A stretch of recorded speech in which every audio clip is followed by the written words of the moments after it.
ओम शांति। 30 अप्रैल 2024 के ईश्वरीय महावाक्य हैं। आज के साकार मधुर मुरली का सार।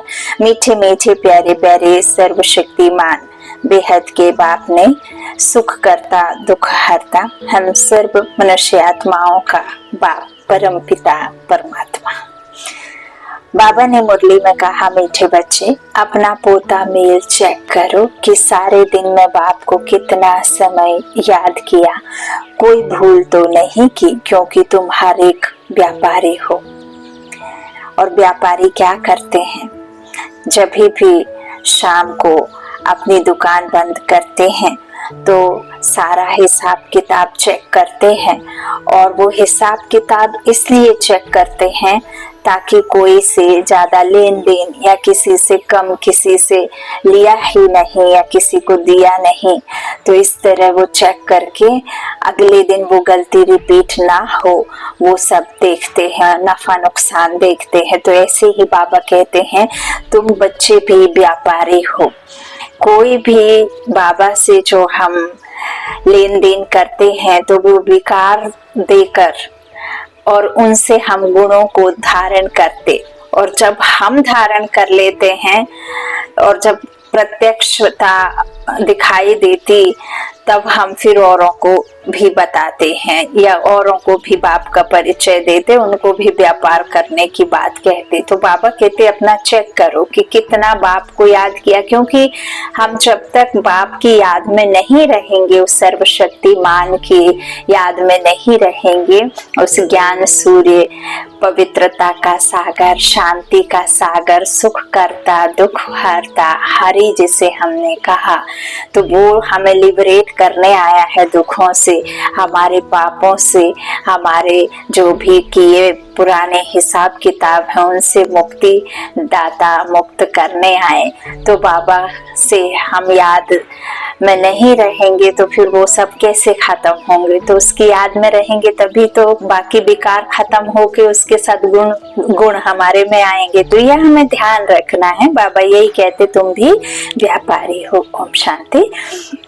प्रश्न है मुरली का, कौन सी एक मेहनत अंतर्मुखी बन करते रहो तो अपार खुशी रहेगी? उत्तर में बाबा ने कहा, जन्म जन्मांतर जो कुछ किया है, जो सामने आता रहता है, उन सब से बुद्धि योग निकाल सतो प्रधान बनने के लिए बाप को याद करने की मेहनत करते रहो। चारों तरफ से बुद्धि हटाए अंतर्मुखी बन बाप को याद करो, सर्विस का सबूत दो तो अपार खुशी रहेगी। ओम शांति। बाप बैठ बच्चों को समझाते हैं। यह तो बच्चे जानते हैं कि रूहानी बाप रूहानी बच्चों को बैठ समझाते हैं। देह का आधार बाप ने लिया, वो सिर्फ आधार है, दलाल है ब्रह्मा बाबा, लेकिन उसमें बैठे उस परमात्मा को याद करना है। बाबा खुद कहते हैं कि मेरे अंदर जो बैठी एक सर्वशक्तिमान की शक्ति है, उस शक्ति को याद करो तो तुम्हारे अंदर बल भरेगा। और तुम आत्मा याद करो, शरीर से याद करते हैं। तो बाबा कहते हैं तुम बच्चे समझते हो कि रूहानी बाप बैठा हुआ है ना। तो बाबा कहते हैं रूहानी बाप हुआ बेहद का बाप, रूहानी बच्चे भी हुए बेहद के बच्चे। बाप को तो सब बच्चों की सदगति करनी है। किस द्वारा? इन बच्चों द्वारा विश्व की सदगति करनी है। ऐसे नहीं है कि जिन्होंने बाबा को पहचाना जाना, जो बाबा को मानते हैं, जिन्होंने खुद को आत्मा निश्चय किया, सिर्फ वही बाप सदगति या जैसे भी हो, बाबा कहते हैं ना मुक्ति जीवन मुक्ति दाता। तो एक तो होता है, बाबा कहते हैं सभी दुर्गति में है, संसार के हर एक मनुष्य आत्मा भी दुर्गति में है। पूरी दुनिया 5 तत्व भी अभी तमो प्रधान है, सभी दुख दे रहे हैं, है ना, सब अशांत हैं। तभी तो फिर कभी सुनामी, कभी अति वृष्टि, कभी अनावृष्टि, कभी कहीं जहाँ जरूरत है वहां नहीं है, जहाँ जरूरत है ना, और वहां नहीं है जहाँ जरूरत वहां इतना है कि कुछ पूछो मत। तो ऐसे ही बाबा कहते हैं कि ये पूरी दुनिया को ही अभी क्या है, तमो प्रधान है कि नहीं, दुख देने वाली है, तो सबका ही करना है, ऐसे नहीं है कि कुछ एक गिने चुने हैं। बाबा कहते पूरे विश्व को सतो प्रधान बनाना है। तो जो बाबा ने बच्चे तैयार किए हैं, सेवाधारी रूहानी बच्चे, बाबा ने कहा ना साइलेंस और साइंस, तो साइलेंस की पावर से जो स्थापना का कार्य चल रहा है नई दुनिया का, वो साइलेंस दिखता नहीं, गुप्त है। बाबा भी गुप्त है, हम आत्माएं भी गुप्त हैं, ज्ञान भी गुप्त है, क्योंकि बाबा देह में आकर के दे रहे हैं बृहस्पति बीज रूप में, है ना बाबा चैतन्य आत्मा।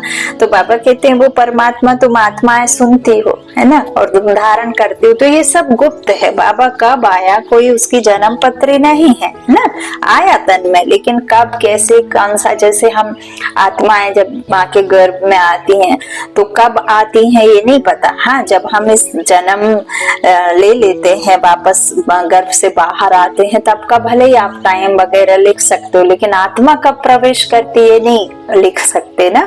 तो यही बाबा ने भी मुरलियों में कहा है कि मैं भी कब आता हूँ, ये कोई लिखा हुआ नहीं है, उसकी कोई तारीख नहीं है। तो बाबा कहते मैं तो सभी बाप हूँ, सब बच्चों की सदगति करनी है। किस द्वारा? जो इन बच्चों के द्वारा, जिन्होंने बाबा कहते विश्व के स्थापना के कार्य हेतु हमने बाबा ने निमित्त चुना। तो सारे विश्व के बच्चे तो यहाँ आकर नहीं पढ़ते हैं ना, पूरे विश्व में इतने सारी मनुष्य आत्माएं हैं करोड़ों, तो वो तो आकर के सब नहीं पढ़ेंगी ना। तो बाबा कहते नाम ही है ईश्वरीय विश्वविद्यालय, मुक्ति तो सबकी होती है, मुक्ति का हो जीवन मुक्ति का हो, है ना। जीवन मुक्ति तो सतयुग में, तो बाबा कहते मुक्ति तो फिर जहाँ रहते हैं वहीं चले जाएंगे, बाकी जो आने होंगे आदि में वो आकर के फिर सदगति में रहेंगे, है ना। तो बाबा कहते हैं मुक्ति जीवन मुक्ति।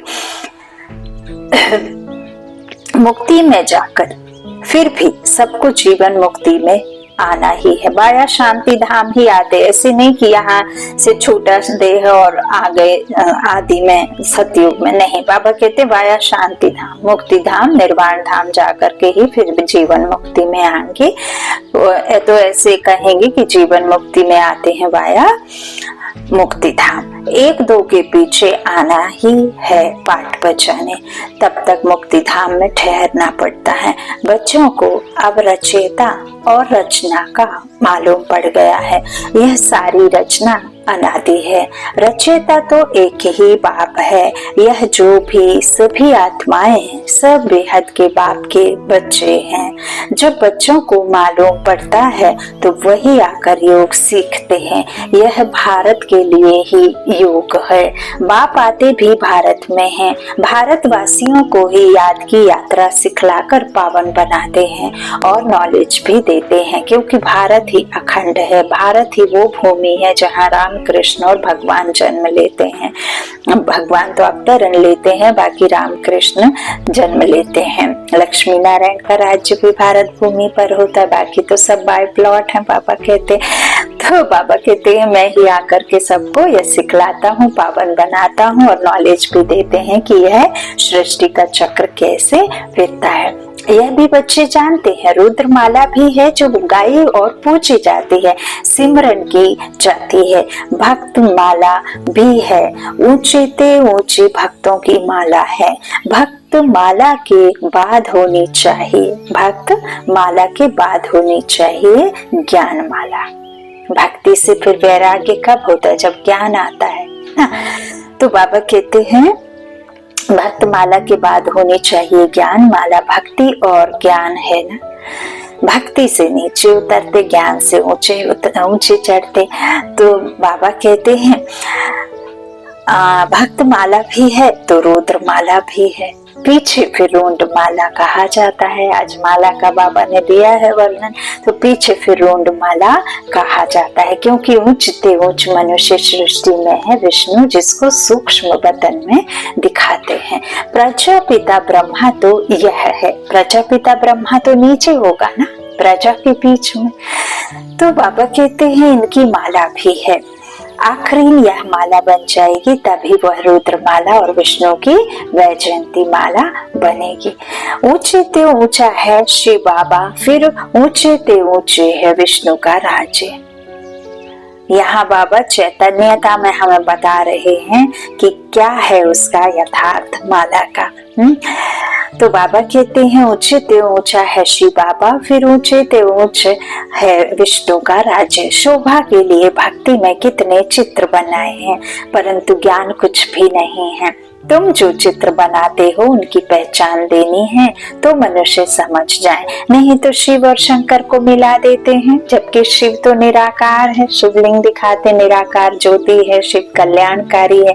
फिर शंकर को तो गले में नाग आदि है, तो सीधी सी बात है कि उसको देह होगी, है ना। तो बाबा कहते फिर उनको भक्ति में क्या किया, शिव और शंकर को मिला दिया, जबकि शिव अलग है और शंकर अलग है।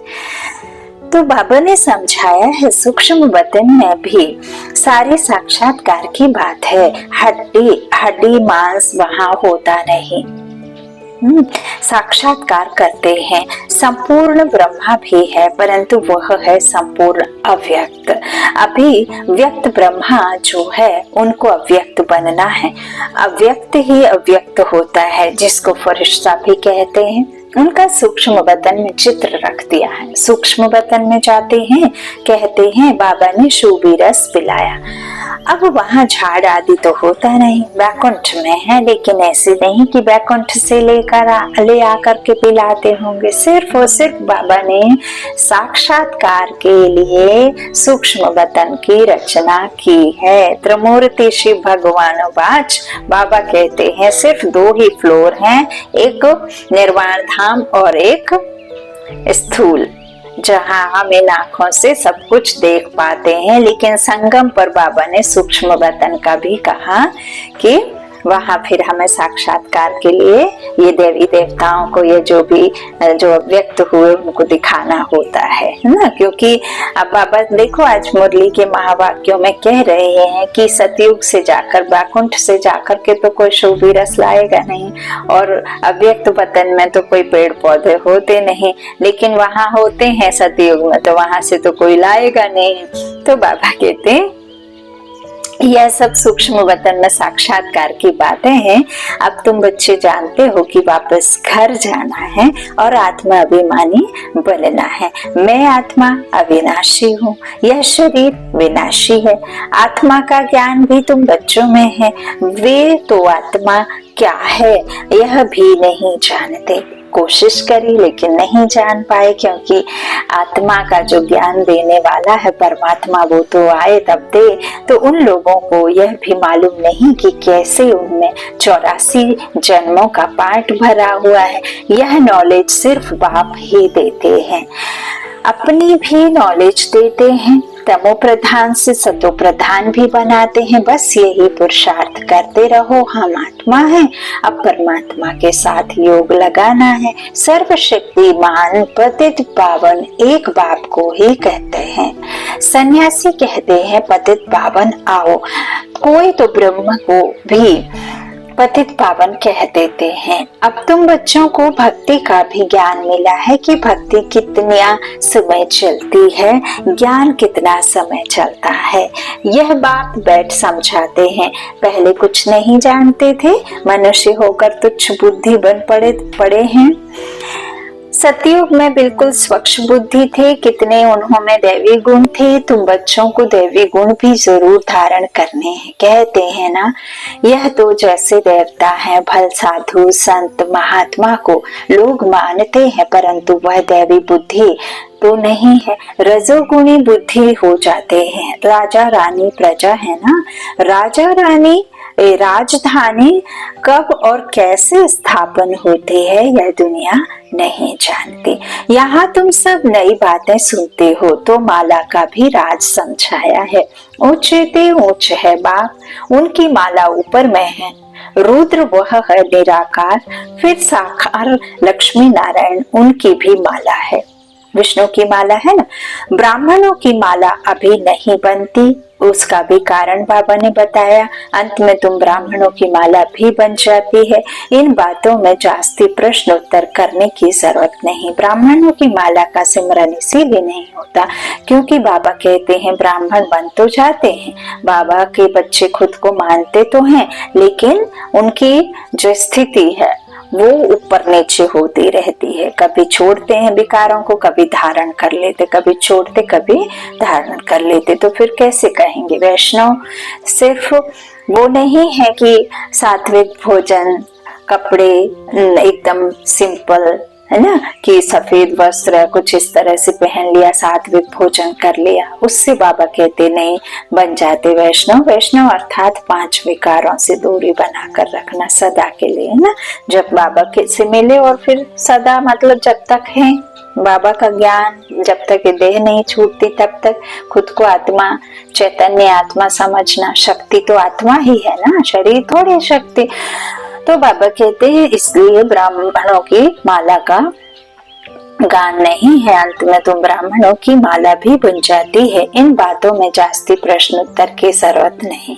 मूल बात है अपने को आत्मा समझ, परम पिता परमात्मा को याद करना, यह निश्चय पक्का चाहिए। मूल बात है पतितों को पावन बनाना। सारी दुनिया पतित है, फिर पावन बनना है। मूल वतन में भी सभी पावन हैं, तो सुख धाम में भी सब पावन हैं। तुम पावन बनकर पावन दुनिया में जाते हो, गोया अब पावन दुनिया स्थापन हो रही है। यह सब ड्रामा में नूंद है। बाप कहते हैं सारे दिन का पोता मेल देखो, कोई भूल तो नहीं हुई। व्यापारी लोग मुरादी संभालते हैं, यह भी कमाई है। तुम हर एक व्यापारी हो, बाबा से व्यापार करते हो, अपनी जांच करनी है। हमारे में कितने दैवी गुण हैं, कितना बाप को याद करते हैं, कितना हम अशरीरी बनते जाते हैं। हम अशरीरी आए थे, फिर अशरीरी बनकर जाना है। अभी तक सब आते ही रहते हैं, बीच में जाना तो एक को भी नहीं है, जाना तो सबको इकट्ठा है। ठीक वैसे ही जैसे कि हद के ड्रामा में होता है, घर से ड्रामा शुरू होने से पहले भल निकल जाते हैं, थोड़े समय पहले की टाइम से पहुंच जाएं। लेकिन जाने के लिए ऐसा नहीं है कि एक की एक्टिंग खत्म हुई और वो घर वापस चला जाए, नहीं, वो मंच के पीछे चला जाता है। फिर जब पूरा ड्रामा खत्म होता है तो सारे एक्ट करने वाले एक्टर्स स्टेज पर आते हैं, फिर उसके बाद घर जाने का उनको परमिशन होती है। तो ऐसे ही बाबा कहते हैं, ऐसे नहीं है कि कोई आया तो फिर चला जाए, नहीं, सब एक साथ जाएंगे। बाबा कहते हैं इकट्ठा जाना है, भल सृष्टि खाली नहीं रहती। तो बाबा कहते हैं ना ही परम धाम खाली होता और ना जहाँ आत्मा ये देह लेकर के इस फ्लोर पर, इस मनुष्य रूपी सृष्टि पर पाठ बजाने आती है, तो ये फ्लोर भी कभी खाली नहीं होता। बाबा कहते हैं भल सृष्टि खाली नहीं रहती। गायन है राम गयो रावण गयो, परंतु रहते दोनों हैं।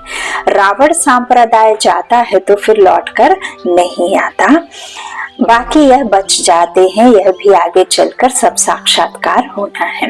यह जानना है कि नई दुनिया की कैसे स्थापना हो रही है। पिछाड़ी में क्या होगा, फिर सिर्फ हमारा ही धर्म रह जाएगा। सतयुग में तुम राज्य करेंगे, कलयुग खत्म हो जाएगा, फिर सतयुग को आना है। अभी रावण संप्रदाय और राम संप्रदाय दोनों है ना संगम पर। तो संगम युग पर ही यह सब होता है। अभी तुम यह सब कुछ जानते हो। बाप कहते हैं बाकी जो कुछ राज है वह आके चलकर धीरे धीरे समझाते रहेंगे। जो रिकॉर्ड मैनुअल है वह खुलते जाएंगे, तुम समझते जाएंगे।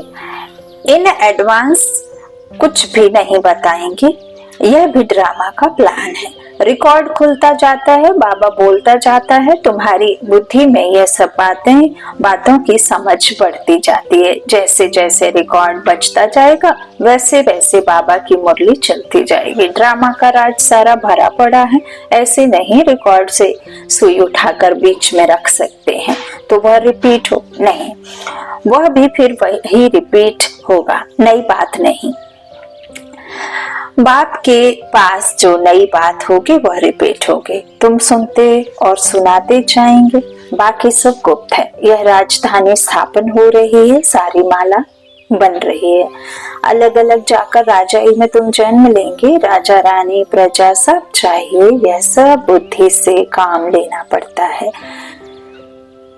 प्रैक्टिकल में जो होगा सो देखा जाएगा। जो यहाँ से जाते हैं वह अच्छे साहूकार के घर में जन्म लेकर जाकर जन्म लेते हैं।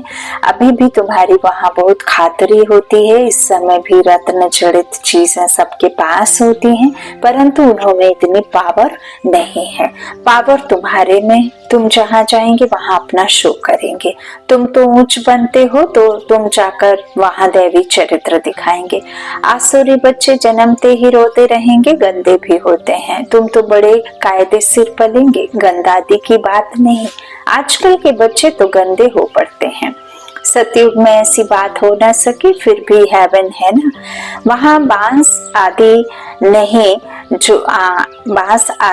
नहीं जो कहना पड़े अगरबत्ती चलाओ। बाबा कहते हैं वहां पे ऐसे कुछ भी नहीं होती। अब अगरबत्ती कितना भी कुछ बाबा कहते हैं ना कि जलाते हैं, और लोग कितनी महंगी खरीद करके जलाते हैं, तो भगवान तो अभोक्ता है, वो तो उसकी खुशबू लेते नहीं होंगे। धूप बत्ती या जितने भी खुशबूदार फूल आदि माला चढ़ाते, तो वो सब मनुष्य भल लेते हैं, लेकिन खुशबू तो मनुष्य ही लेते हैं ना, जिनका देह है वो लेते हैं, भगवान की तो देह नहीं वो लेंगे।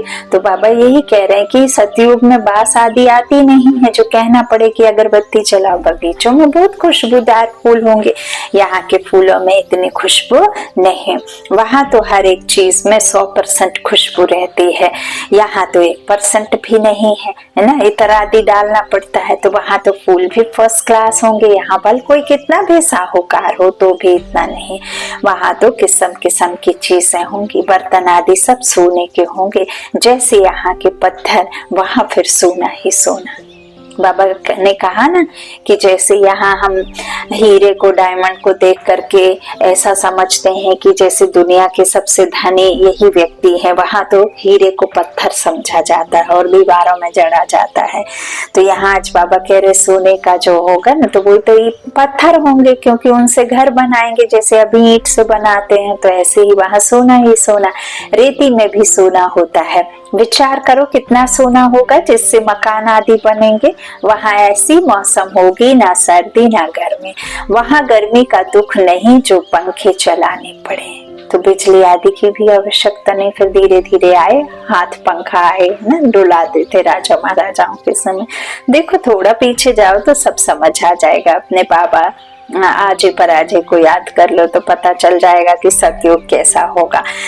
बाबा कहते वहां ऐसी मौसम होगी नहीं। बाबा ने कह भी दिया कि सिर्फ बसंत ऋतु होती तो वहां गर्मी का दुख नहीं जो पंखे चलाने पड़े, उसका नाम ही है स्वर्ग। हाँ, स्वर्ग में कैसी कोई जरूरत पड़े। तो वहां अपार सुख होता है। तुम्हारे जैसा पदम भाग्यशाली कोई बनते ही नहीं। लक्ष्मी नारायण की कितनी महिमा गाते हैं, उनको जो ऐसा बनाते हैं। उनकी कितनी महिमा चाहिए। पहले होती है आव्यभिचारी भक्ति, फिर देवताओं की भक्ति शुरू होती है, वह भी भूत पूजा कहेंगे, क्योंकि देवी देवता को तो शरीर होता है 5 तत्व का। लीन तो होता है ना 5 तत्वों में, भल वो फिर भोग से नहीं योग से होते हैं। तो बाबा कहते हैं लेकिन हुई तो भूत पूजा, शरीर तो वह है नहीं। 5 तत्वों की पूजा होती है शिव बाबा के लिए, तो ऐसे नहीं कहेंगे पूजा करने के लिए कोई चीज का व सोने आदि का बनाते हैं। आत्मा को थोड़े ही सोना कहेंगे। आत्मा किस चीज की बनी हुई है, शिव का चित्र किस चीज का बना हुआ है, वह झट बताएंगे। परंतु आत्मा परमात्मा किस चीज का बना हुआ है यह कोई बता ना सके। सतयुग में 5 तत्व भी शुद्ध होते हैं, यहाँ है अशुद्ध। तो पुरुषार्थी बच्चे ऐसी ऐसी ख्यालात करेंगे। बाप कहते हैं इन सब बातों को भी छोड़ दो, जो होना है वह होगा, तुम्हारे सोचने ना सोचने से बदलेगा नहीं। तो पहले बाप को याद करो, चारों तरफ से बुद्धि हटाकर मामे कम याद करो, तो विकर्म विनाश होंगे। जो कुछ सुनते हो उन सबको छोड़ एक बात पक्की करो कि हमको सतो प्रधान बनना है।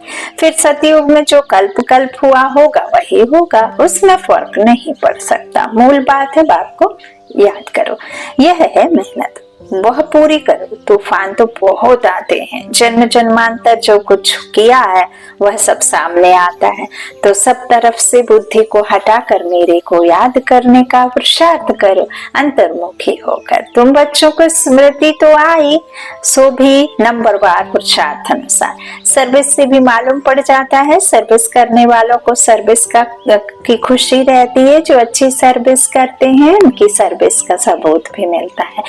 पंडे बनकर आते हैं, कौन महारथी, घोड़े सवार, प्यादे हैं, वह झट पता पड़ जाता है। अच्छा, मीठे मीठे सीखी लेते बच्चों प्रति माता पिता बाप दादा का याद प्यार और गुड मॉर्निंग। रूहानी बाप की रूहानी बच्चों को नमस्ते।